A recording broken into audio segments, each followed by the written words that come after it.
ముత్యాల గర్భము దాన్ని ఎలా కనుక్కుంటారు, అది దానికి ట్రీట్మెంట్ ఏంటి? నమస్తే, నేను మీ డాక్టర్ పద్మలత, యారాసి మాతృత్వ ఫర్టిలిటీ సెంటర్ ప్రొద్దుటూరు.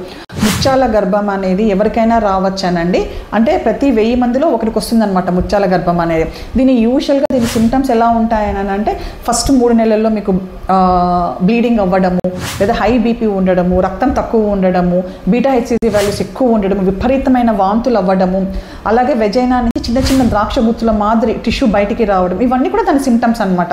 ఇది కానీ ఉంది మీకు అల్ట్రాసౌండ్లో డయాగ్నోస్ చేస్తాం. దాన్ని బీటా హెచ్సిజి వాల్యూస్ హైగా ఉన్నప్పుడు అల్ట్రాసౌండ్తో కొరిలేట్ చేసుకొని మీకు మోలార్ ప్రెగ్నెన్సీని కన్ఫర్మ్ చేస్తారనమాట.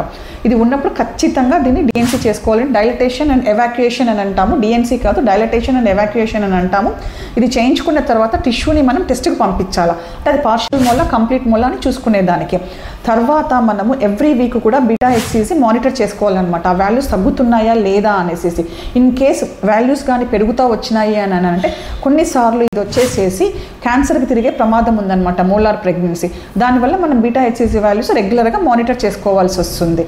ఖచ్చితంగా ఈ ప్రెగ్నెన్సీ అయితే కంటిన్యూ చేసుకోకూడదండి. దీన్ని మనం టర్మినేట్ చేయించుకోవాలి. Thank you.